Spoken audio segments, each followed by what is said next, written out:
La vida es una chiapanecada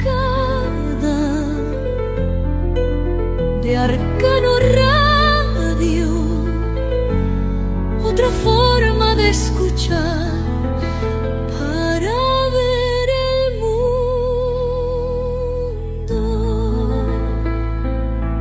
En algún lugar del Cañón de Sumidero, la revista de Arcano Radio. Desde Tuxtla Gutiérrez, Chiapas, para el mundo.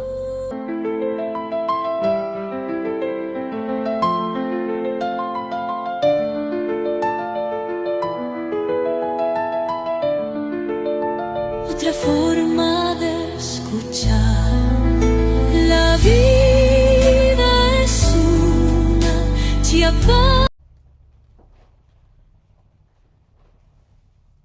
Muy buenas tardes, muy buenas noches, muy buenos días, dependiendo el punto geométrico en que se encuentren todos y cada uno de nuestros queridos arcano visitantes en este plano tridimensional que llamamos Tierra. Recuerden que Albert Einstein decía que había 700 planos dimensionales y nosotros estamos en la tercera dimensión por la forma en que se capta la vibración del movimiento de nosotros y de los objetos, que es largo, ancho y alto, son 3 medidas. Es por eso que Albert Einstein nos ubicaba en la tercera dimensión. Y así les damos la bienvenida este 19 de noviembre, que es una fecha simbólica porque de hecho es el día en que inicia la Revolución Mexicana, cuando la policía de Porfirio Díaz van y asaltan la casa de los hermanos Aquiles Cerdán en Puebla para decomisarles las armas. Se toma como fecha oficial el 20 porque es la proclama de Francisco Madero fechada el 20 de noviembre y que de hecho se promulgó en San Antonio, Texas. En este día tan especial rememoramos una frase tan hermosa como muy nuestra: los ensueños de don Silvestre. Y que esa frase la acuñó, la acumuló, ni más ni menos que nuestro Premio Colibrí de Oro 2024, Premio Chiapas de Literatura. Bueno, se acaba el programa si enumeramos todos los premios, del poeta mayor Roberto López Moreno. Muy buenas tardes, mi querido poeta. Muy buenas tardes, Mario Luis. Qué gusto oírte, qué gusto estar platicando contigo una vez más. Pues sí, esta es la chiapanecada dedicada a la cultura y a resaltar los valores de chiapanecos que llevan los valores de Chiapas, de México, a nivel mundial, preservan la historia y la difunden. En esta ocasión, pues tenemos esa obra que es la más reciente, mi querido poeta. ¿Nos puedes platicar de los ensueños de don Silvestre? Así es, de repente en el largo trabajo que he estado haciendo sobre la literatura mexicana, me di cuenta que pues tenía muy abandonado el tema infantil, el tema de los niños, trabajar para los niños. Me di cuenta que había varios autores que decían escribir para niños y que en realidad no me llenaban, me parecían que era menospreciar a los niños, darles este tipo de material, ¿no? Estaban más cerca, perdón por la palabra, estaban más cerca de la bobería, ¿no? Que realmente de un material dedicado, dirigido a los niños. Que es como un mal natural, ¿no? Cuando tienes un bebé ahí, ¡ay, bebecito, cuchi, cuchi, bebé! Sí. Y la literatura no podía zafarse cuando es un reflejo. Sí, pero lo que pasa es que van creciendo los niños 5 años, 6 años, 7 años, y todavía, si escribes para niños, todavía estás en el cuchi cuchi, en esas cosas, ¿no? Claro. Entonces me puse a trabajar en serio para producir un material para niños. en principio hice un libro de poemas que por cierto tuvo la suerte de haber sido premiado en Cuba. En Cuba tienen un especial interés y cariño por los niños, ¿no? Tienen una especial atención para los niños, entonces es un orgullo haber ganado en Cuba, ¿no? Claro. Con la música de un compositor, porque eran poemas que se hicieron canciones, con la música de un compositor que se llamaba José Ángel Pérez Puentes, Pérez Puente, me parece. Y entonces ganamos el premio La Edad de Oro, que está dedicado exclusivamente para niños. Y el poemario que escribí para eso se llamó Versitlán. Versitlán, que era una combinación entre el español y el náhuatl, ¿no? Versitlán. Versitlán fue mi libro de poemas para niños, premiado 2 años consecutivos en La Habana. Ese libro de Versitlán me dio la idea de seguir trabajando en esto, pero ahora ya no en verso, sino en prosa, ¿no? En verso había logrado el premio ese de la Edad de Oro. El señor Don Tic Tac Toc tiene cara de reloj. Muy temprano se levanta solo por ganarle al sol. Pobre señor Tic Tac Toc con su cara de reloj. Le saltan las manecillas, se le agita el corazón. Tic Tac Toc, Tic Tac Toc, Tic Tac Toc. Y nunca le gana al sol. Entonces, Qué bonito. es todo un libro que lo publicó aquí la editorial Prelaza, que era una editorial que trabajaba conjuntamente con Cuba, Presencia Latinoamericana S.A. Trabajaban con Cuba. Ellos publicaron el libro en un solo tomo los 2 años que ganamos el concurso en Cuba. Entonces, una vez que empecé a trabajar también en la prosa, pensé en un tema central que nos sirviera de eje, que me sirviera a mí de motivación, digamos, de columna, para basar en eso todo el trabajo literario. Y eso fue la figura de Silvestre Revueltas. ¿Por qué? Porque Silvestre Revueltas, por varias razones. Una, Silvestre Revueltas era hasta entonces el más grande músico mexicano que había habido en México, y muy olvidado por todos. Muy olvidado por todos.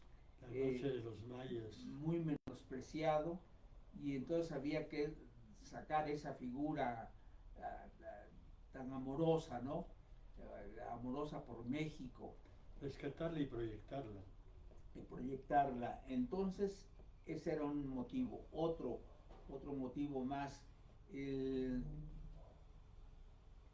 tenía un gran amor por los niños. Él, siendo un músico tan terminado, tan acabado, tan hecho, un músico tan contemporáneo y a la vez tan mexicano, siendo un músico tan completo, un compositor tan completo, él sentía un gran amor por los niños y hacía cosas para niños, como el dúo para Pato y Canario, por ejemplo, como el Renacuajo Paseador y otras obras. Entonces esas obras las tomé como títulos y por lo tanto como temas, como títulos para cada uno de los cuentos que iban a formar los ensueños de Don Silvestre, ¿no? Ah, qué magnífico. Entonces ahí tienes que está Música para Charlar, el Renacuajo Paseador, dúo para Pato y Canario, el Tecolote, varias obras varias obras de Silvestre Revueltas, tomadas sus títulos, y el hecho de tomar sus títulos te obligaba hacer una historia relacionada con ese título, ¿no? Era la inspiración para crear una historia propia Para- que creciera Ajá. esa historia en tributo al mismo autor, ¿no? Así surgió este libro de los ensueños de Don Silvestre, que acaba de publicar nuevamente la editorial Dogma. Digo nuevamente porque este libro en realidad se publicó en varias ocasiones por una editora argentina que vivió aquí en México, que se llamaba Liliana Santirso. Ella hizo una editorial que se llamaba Maquemecatl, y esa editorial se dedicó a publicar única y exclusivamente cosas para niños.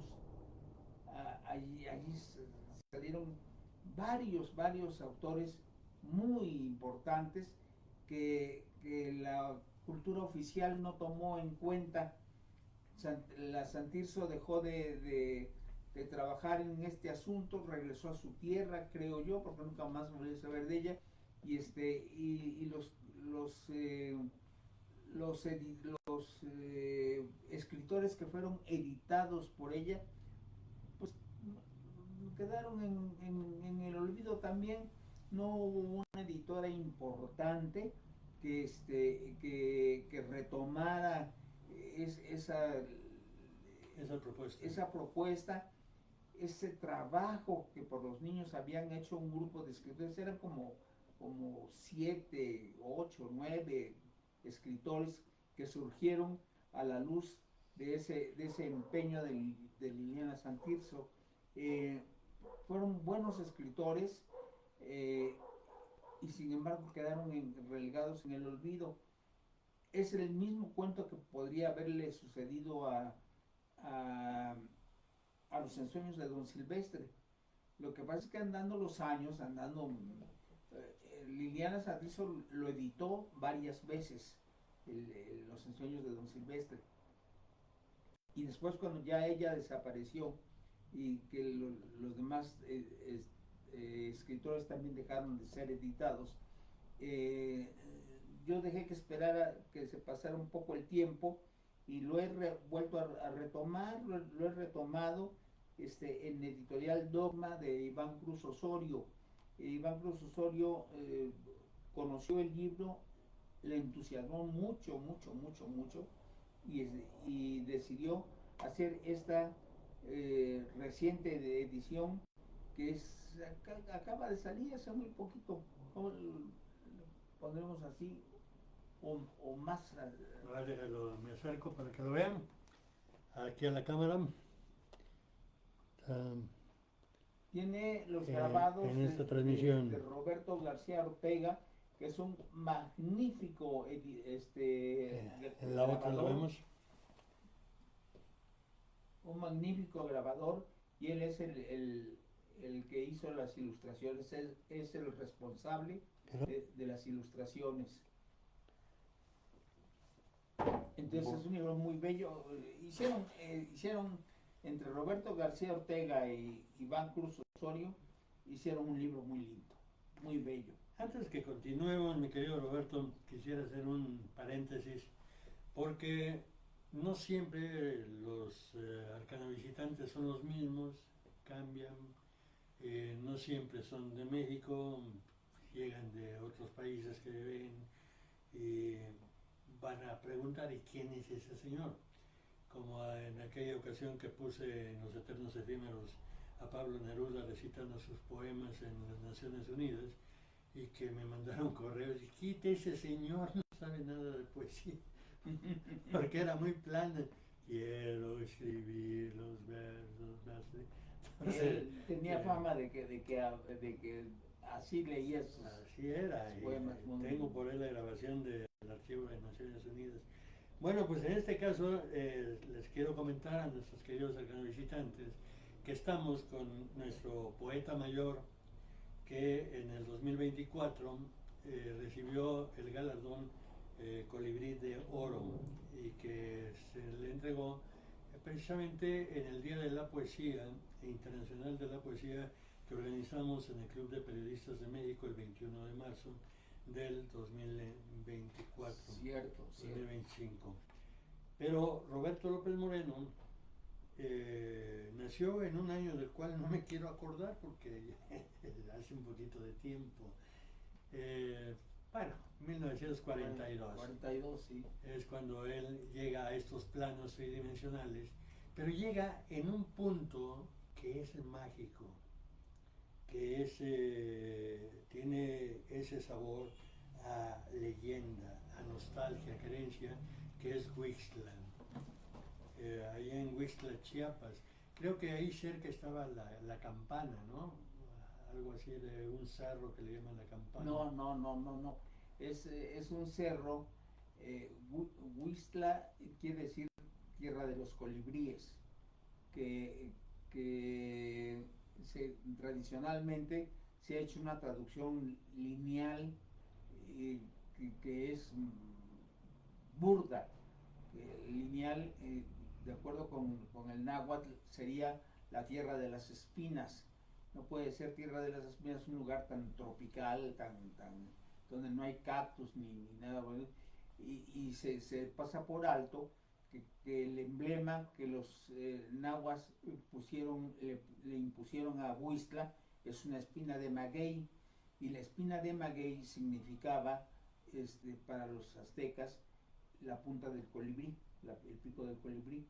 Por lo tanto, si nos atenemos a la traducción poética, es la tierra de los colibríes.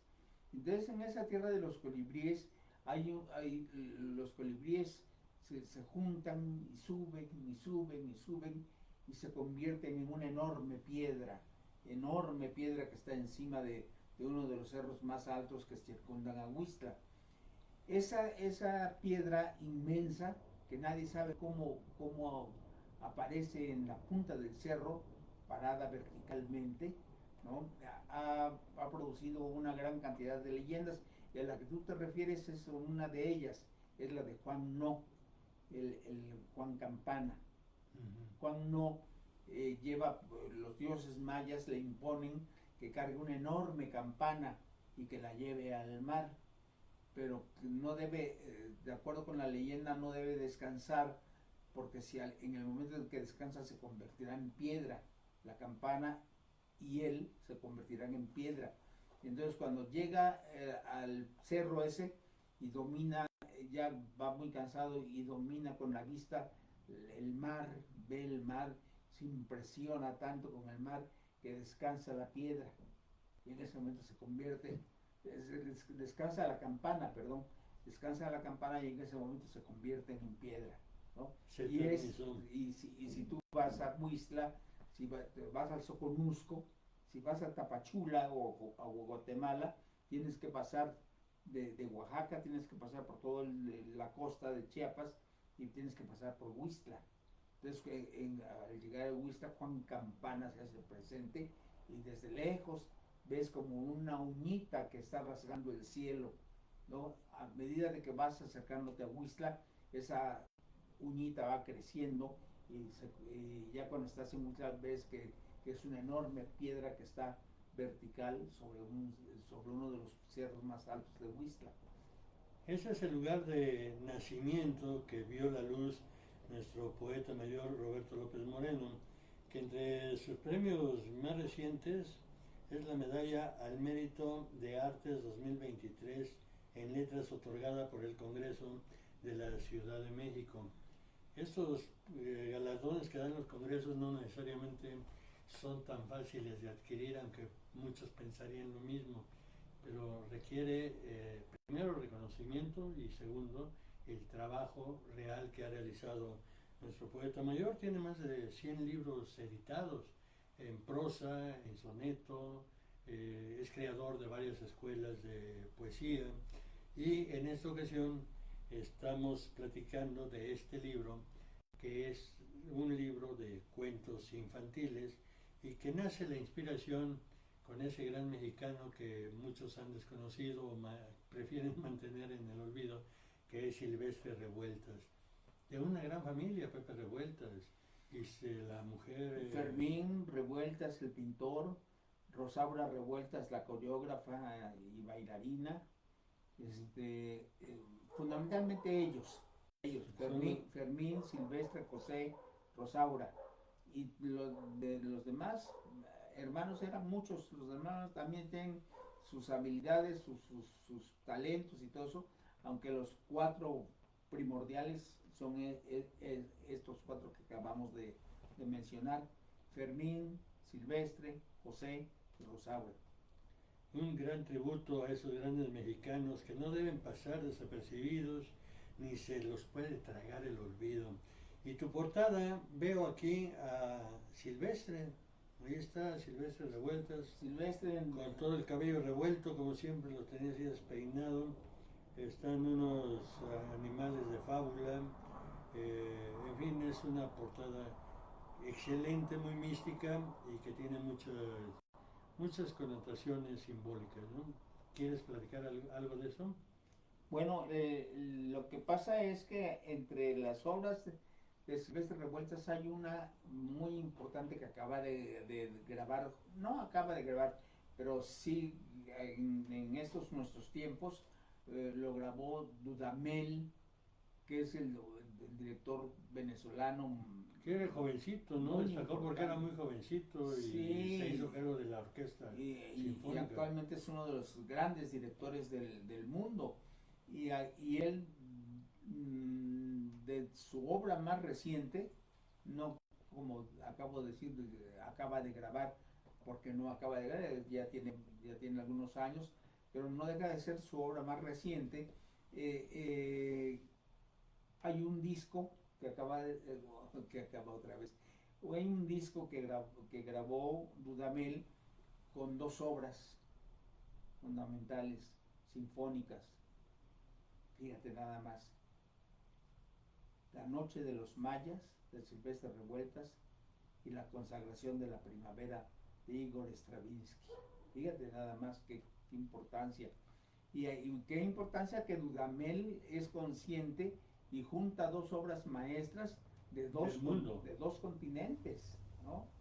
Del mundo, son sí. 2 símbolos de la humanidad y del arte musical. Sí, entonces Silvestre por muchos motivos hace que nos sintamos muy orgullosos de que haya nacido Silvestre entre nosotros y que entre nosotros haya creado su trabajo, su obra artística, ¿no? Y entonces, ¿cómo no iba yo a hacerle un homenaje de ese tipo a Silvestre? Si está hecho, es un texto hecho con mucho cariño, con mucha ternura y con mucho sentido de nuestro latinoamericanismo. Sí, son nuestras raíces. Esa Noche de los Mayas, cada vez que yo la escucho, me pone el pelo chinito, y todas las armonías, los instrumentos, como se van combinando, me van ubicando en una selva negra. Esa selva negra donde no penetra el sol y que es totalmente oscuro. Y cómo se va, el sentimiento que a mí me genera es ver cómo un espíritu empieza a rebelarse contra esa oscuridad para buscar esa luz. Esa Noche de los Mayas es lo que a mí siempre me ha inspirado mucho.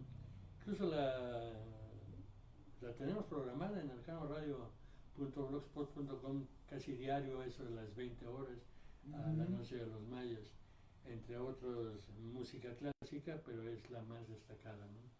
Y está por salir otro libro para niños, pero esa es novela, es una pequeña novelita. ¿Tuyo? Sí, también para niños, que igual que con el mismo procedimiento, es tomado Silvestre Revueltas como inspiración, y esta novelita se llama Sensemayá, que es otra de las obras importantísimas de Silvestre. A mí me tocó estar como periodista, me tocó estar en el momento en que se hizo el traslado de los restos de Silvestre Revueltas, que se encontraban aquí en el Panteón Francés de la Piedad, y lo llevaron a la Rotonda de los Hombres Ilustres, con la presencia del presidente de la República y de altos funcionarios del país, ¿no?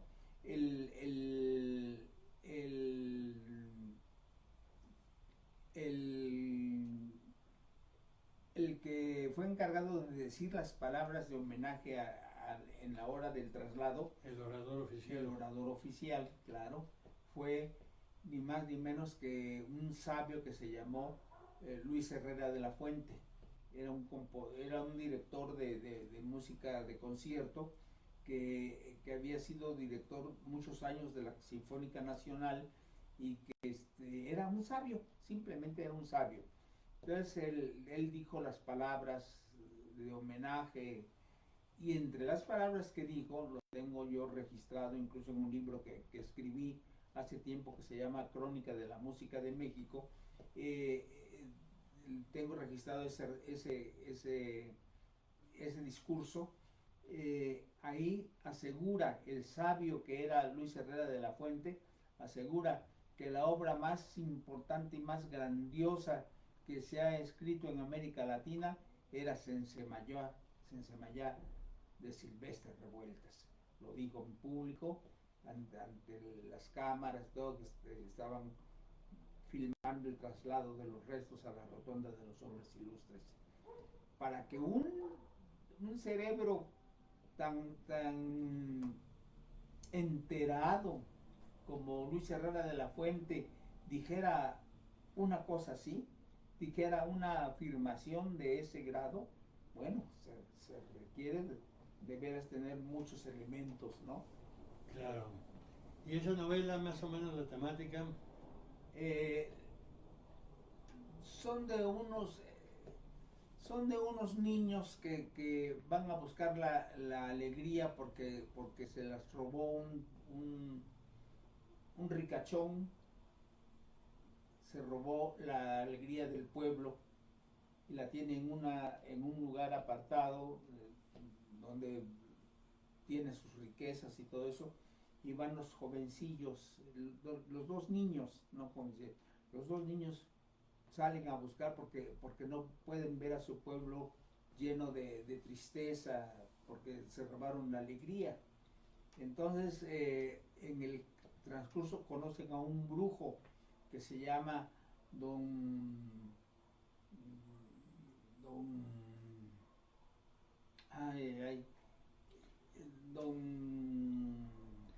Bueno, dejémosle la tarea a los lectores para que busquen el grupo. Sí. Y entonces logran llevar toda esa trama Don Rumorcito de alegría. Motocintla. Don Rumorcito de Motocintla los ayuda a buscar. Entonces se enfrentan al ricachón que tiene como apoyo a animales salvajes con los que quiere detener a los niños, pero don Rumorcito de Motocintla defiende a los niños y avanzan, ¿no? Hasta que se encuentran con una señora que es el principal apoyo, del ricachón, que es doña Justicia.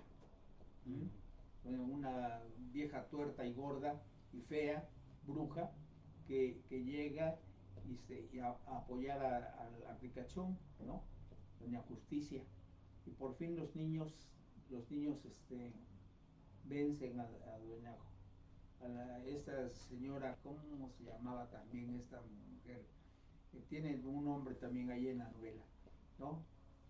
Los vence, por fin vencen al ricachón y logran llegar hasta el lugar en donde está el ave de la alegría, y es un quetzal lleno de luz, ¿no?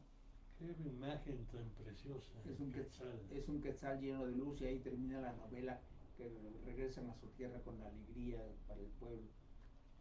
Va a estar muy interesante esa novela, esperemos que en breve ya poderla tener en nuestras manos, y si no, pues por lo menos comentarla otra vez con los arcanovisitantes. Tenemos un cuadro que siempre lo habíamos visto cuando hemos venido a tu casa, pero que no había tenido el privilegio de mostrarlo a nuestros arcanovisitantes. ¿Quieres platicarnos del cuadro? ¿Te refieres a nuestro cuadro que tenemos en el fondo? Sí. Es un cuadro dentro del trabajo que hizo plástico la pintora tabasqueña Leticia Ocharán. Ese cuadro lo trabaja en el momento en que hay una polémica en México muy fuerte entre el trabajo abstracto, ¿no? y el trabajo nacionalista de los pintores, ¿no?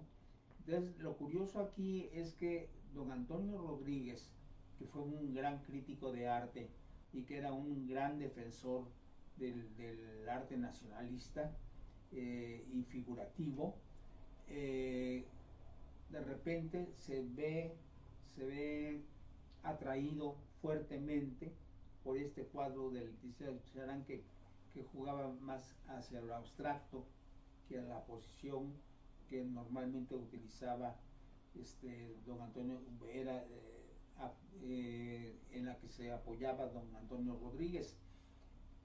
Este hecho, don Antonio Rodríguez fue otro sabio que era crítico de arte en Portugal y que en Portugal fue condenado a muerte en las luchas esas intestinas de España y de Portugal.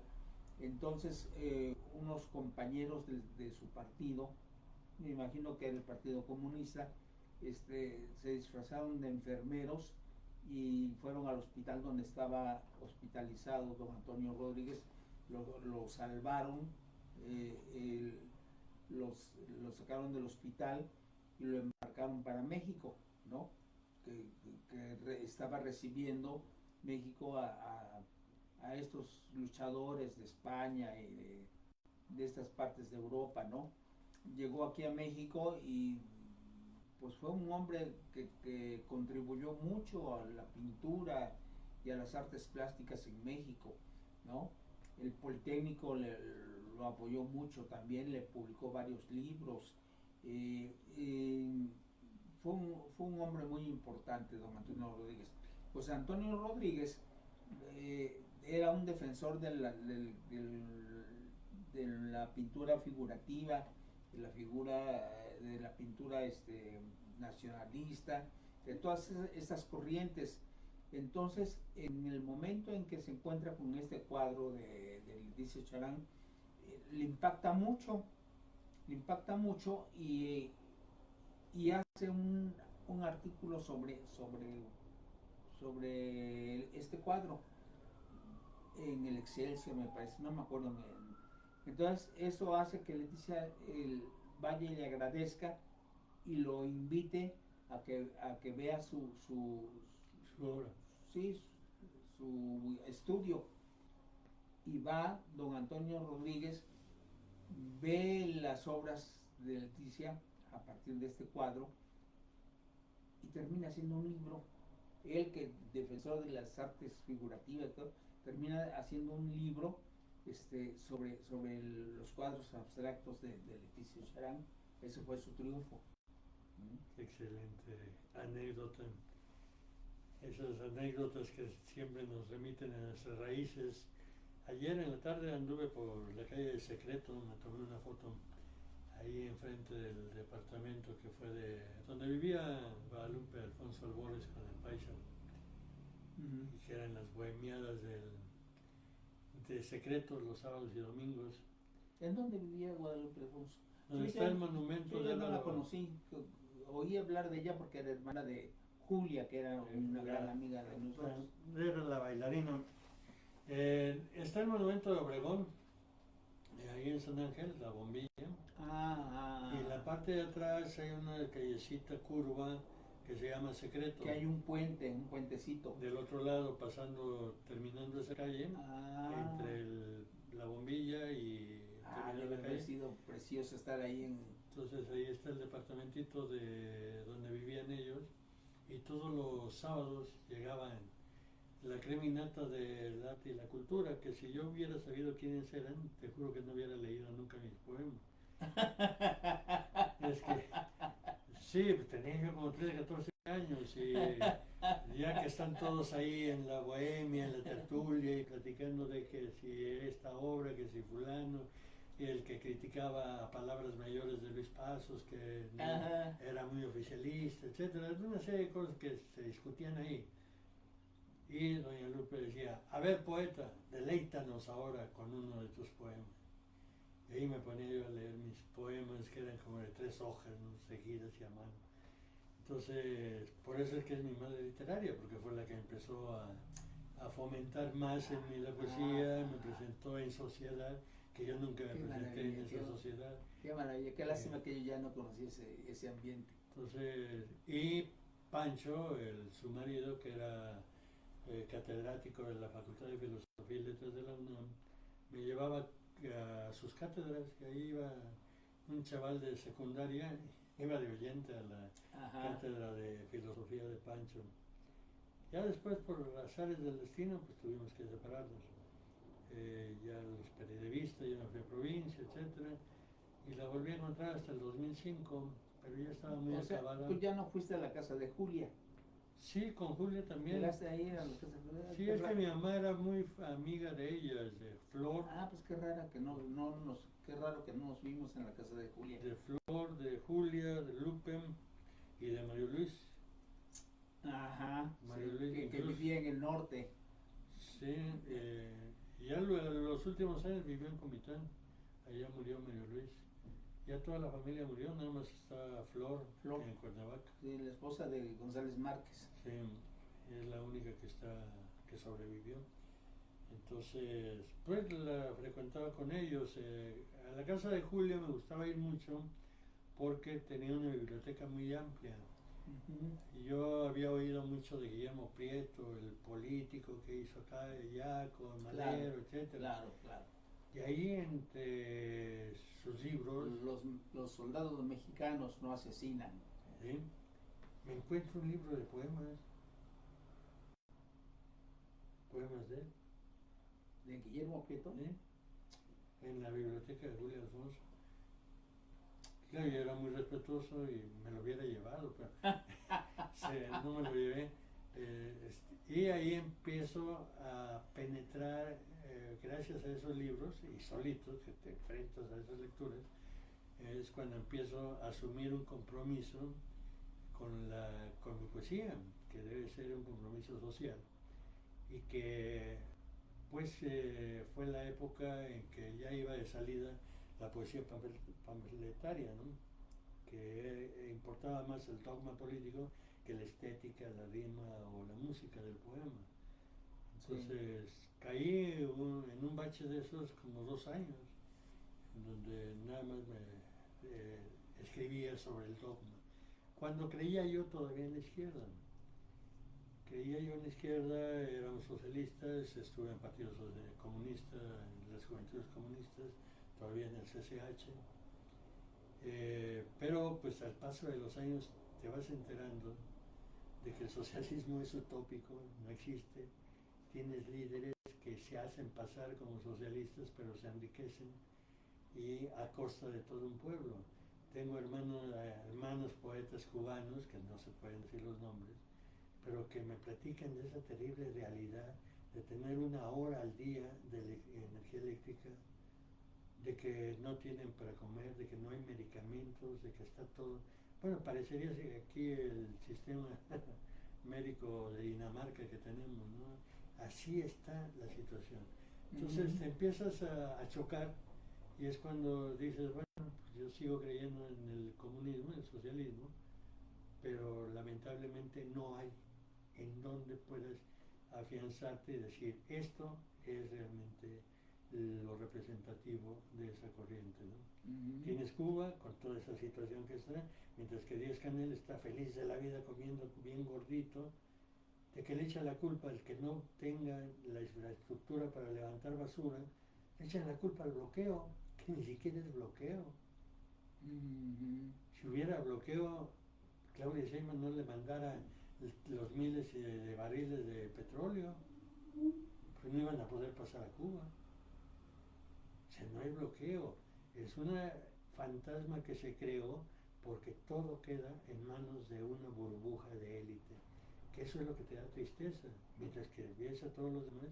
Te digo, tengo contacto con varios cubanos, ya sea por poesía, por música, por otra cosa, y te platican la terrible realidad de hambre, de muerte y desesperación que tienen. El otro que teníamos la esperanza de que fuera algo grande era Daniel Ortega.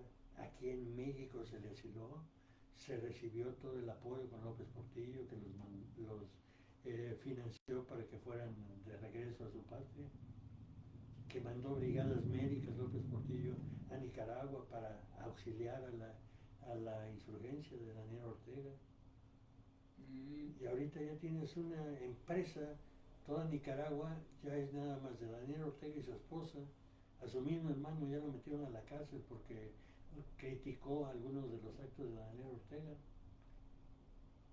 Entonces te das una serie de topes que vas viendo una triste realidad en la cual dices, bueno, pues el socialismo existe, pero en teoría. Y eso da tristeza. En aquel tiempo, te digo, nosotros nos rasgábamos las vestiduras. Acuérdate que en los 70 las juventudes comunistas tenían una capacidad de convocatoria, 33% campesinos, 33% obreros, 33% estudiantes. Que dirían como ahora, no eran jóvenes, habían muchos adultos. Pues sí, pero era la capacidad de convocatoria de aquel tiempo de las juventudes comunistas. Bueno, pues queda todo a nivel del sueño.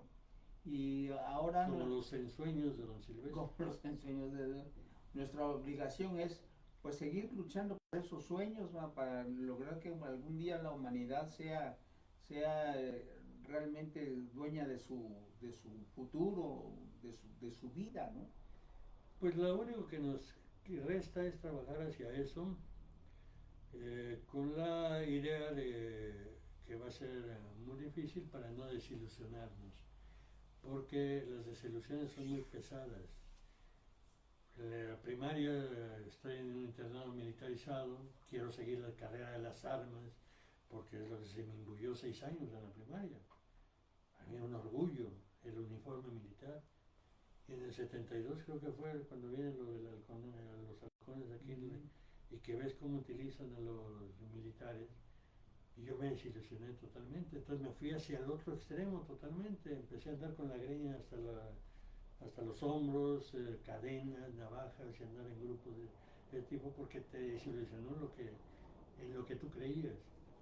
Entonces hay que trabajar, pero sin magnificarlo ni ilusionarse demasiado y únicamente trabajar hacia ese objetivo.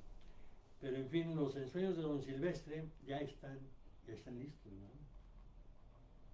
Ya están los sellos de don Silvestre. Y estos serán ya al alcance de todos los lectores que lo quieran buscar. ¿En dónde lo pueden encontrar? ¿Te pueden llamar por teléfono? ¿Pueden llamar por teléfono en algún lado? Yo me imagino que habría que hablarles a la editorial Dogma.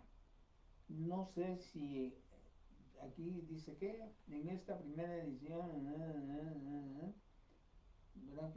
no sé si venga aquí la dirección o el teléfono de la editorial Dogma.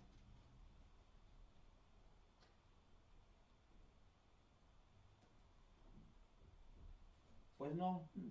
El cachetotes de Silvestre. Sí, sería bueno mostrar también este interior. A ver si está aquí el teléfono. Está el teléfono del taller.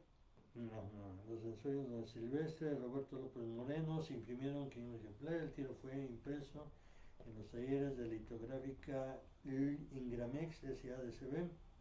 Centeno 162, 1, Colonia Granjas Esmeralda, Iztapalapa, Ciudad de México. Y en el mes de octubre de 2025. La edición y diseño estuvieron a cargo de Iván Cruz Osorio, bajo la supervisión del autor. No trae más datos, ¿verdad? No trae más datos de dónde se pueden ubicar, pero sí a mí me llaman la atención los cachetotes de... Es un muy buen retrato de Silvestre. A ver si...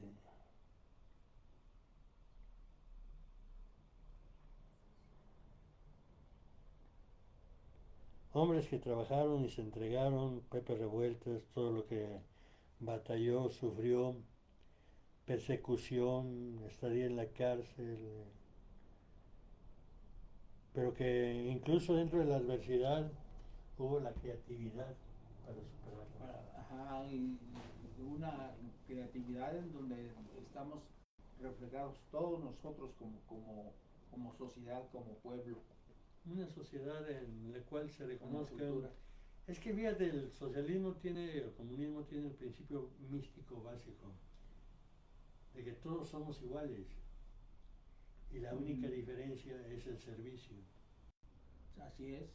Y es un principio místico, que te dicen todos somos hijos de Dios, por lo tanto todos somos iguales, todos debemos respetarnos. La única diferencia que hay es el servicio que damos. Unos son médicos, otros barenderos, otros etcétera. El servicio es la diferencia. Y el comunismo lleva esa base. Pero como todos los hombres son los que a veces cometen algunas desviaciones. En fin. ¿Tenemos otra obra en puerta? Sí hay varias cosas que están en puerta. Déjame recordar, simplemente hay algo que me está conmoviendo mucho. En este momento, en España, se está escribiendo todo un estudio y antología al mismo tiempo sobre el soneto en el mundo. Empiezan desde los clásicos del soneto, los clásicos italianos y españoles, ¿no? ¿Es donde nació? En Italia. Sí, en Italia y luego sigue en España con nuestro poeta muy importante que lleva el soneto a España, y luego ya se sigue con aquella tribu maravillosa que formaron Lope de Vega, Ya en el siglo de oro español. sí, Lope de Vega, Góngora y Argote, ¿no? Todos ellos. ¿Y qué crees? Que al final, en lo que se refiere a lo que se produjo en 1942, vengo yo. Vienen 3 sonetos míos. Excelente. Entonces, noticia. esa es una cosa que me tiene muy entusiasmado. Qué bueno, muchas felicidades, mi querido Roberto, y un orgullo para México el que nos estés representando dentro de ese estudio tan profundo y tan amplio. Sí. Se escogieron de unos 10 sonetos que les he de haber mandado.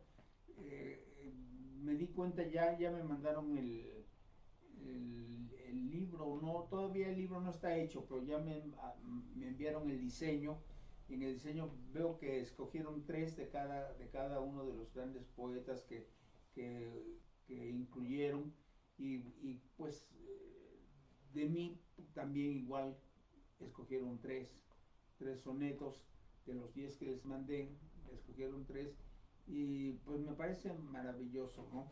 Un soneto me mando a ser violento, desprovisto del ritmo y de su forma, me sujeto de norme, de Lope, de su norma, sujeto, bien sujeto contra el viento, y un edificio que creció opulento entre 13 escaleras y una alfombra, piso el 7º piso que se asombra de este lodo infeliz que late dentro, y sigo con mi paso tierra arriba, insolente recorro el edificio, ya son 11 escalones de diatriba, y en mis 12 escalones de artificio pasa un pie estruendoso y vil derriba mis 14 escalones de artificio. ¡Qué maravilla, qué hermoso! Entonces, ahí están. Todo eso ya está en puerta, ya está en por puerta, salir en España. Está por salir en España. Es un estudio interesantísimo porque no solo ponen todos estos poetas, ¿no? Ahí estoy hablando de Miguel Hernández, imagínate nada más, es el que me antecede. Y Estás a un lado de él. Sí, y están, no veas, de América Latina nada más estoy yo, ¿no? Está Sor Juana, está, no me acuerdo quién otro, y Pablo Neruda, de América Latina. Y entonces pues es un gran orgullo que estoy, que tan no cabe en mí que lo estoy contando. Muchas felicidades, mi querido poeta. Es un gran honor el que nos representes dentro de ese trabajo maravilloso que se está preparando. Y ojalá tengamos la información a tiempo para darla a conocer en cuanto salga. El soneto se va a llamar. Y vienen estudios de estudiosos de allá sobre las diferentes estructuras que se han dado a través de los siglos. Y un análisis de cada uno de los sonetistas. Cada ¿no? uno de los sonetistas, sí. Ese es lo nuevo. Lo nuevo. Qué bueno, mi querido Roberto. Me da mucho gusto y que estemos dignamente representados por ti en ese, Hombre, muchas gracias. Ese esfuerzo, ese trabajo. Muchas gracias, María Luisa. Pues no sé si hay algo pendiente por agregar. Agradecerte nada más todas tus atenciones a este humilde servidor y dejarte como siempre un abrazo muy cariñoso, muy del sur nuestro, ¿no? Y muy de la poesía. Muchas gracias, mi querido Roberto López Moreno, de Huixtla, Orgullo de Chiapas, y que pues deberían de tener un poquito de más actividad allá contigo para que se conozca que los chiapanecos también son mexicanos del mundo. Así es. Muchas gracias, mi querido Roberto. Gracias a todos y cada uno de nuestros queridos arcano visitantes. Muy buenas tardes, muy buenas noches, muy buenos días, dependiendo del punto geométrico en que se encuentren todos y cada uno de ustedes. Recordándoles que tenemos todavía 6 libros de mi poemario Ovaciones de Mediodía, la cristificación poética del espíritu. Hay 6 ahí por si alguien quiere solicitarlos. Y hasta la próxima, pidiéndoles, no les pedimos, les solicitamos, tampoco porque se vería muy débil. Les exigimos que sean felices. Hasta la próxima. ¿Qué me decías, chaparrita, que no te entendía?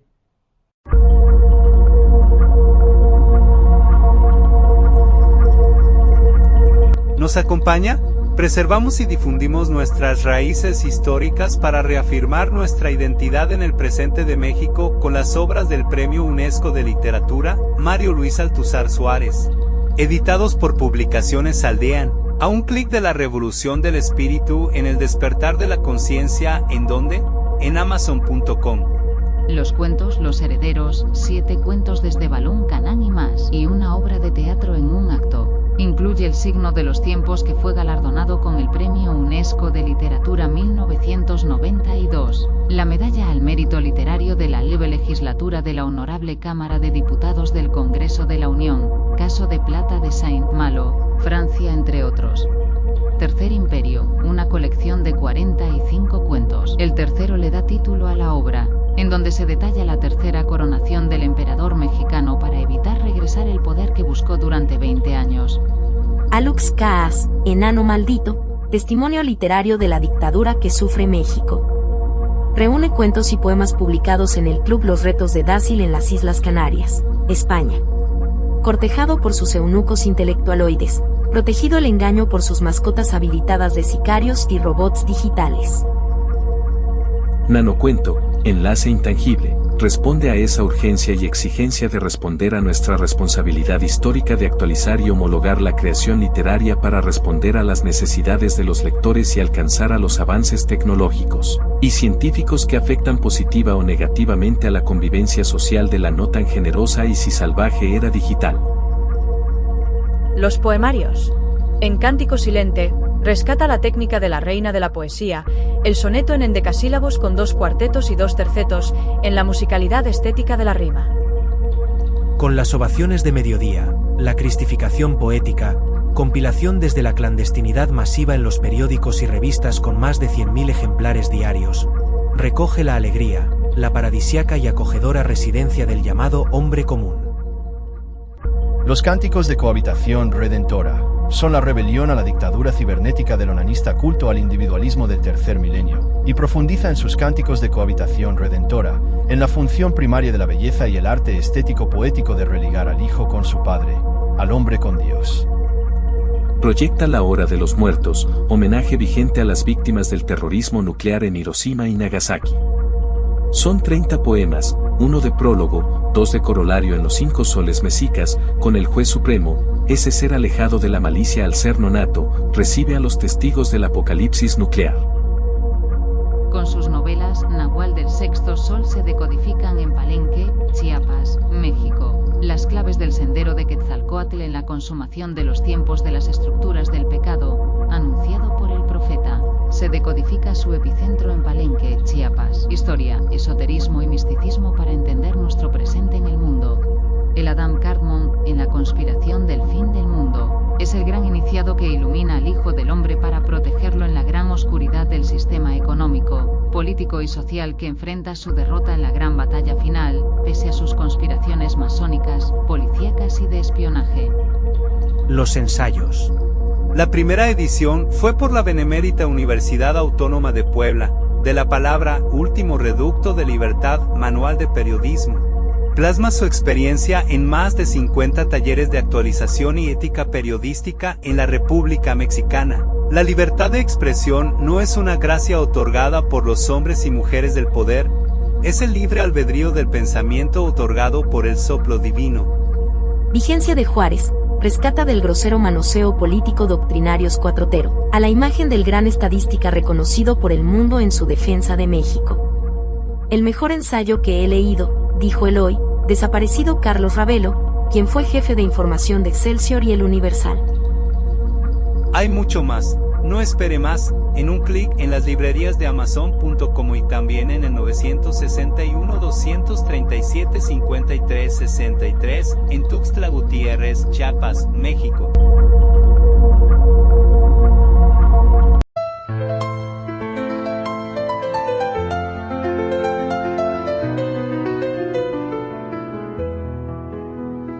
La vida es una chiapanecada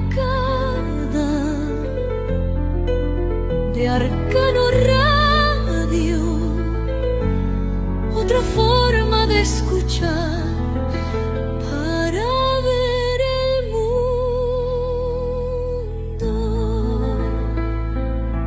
En algún lugar del cañón de Sumidero, la revista de Arcano Radio. Desde Tuxtla Gutiérrez, Chiapas, para el mundo.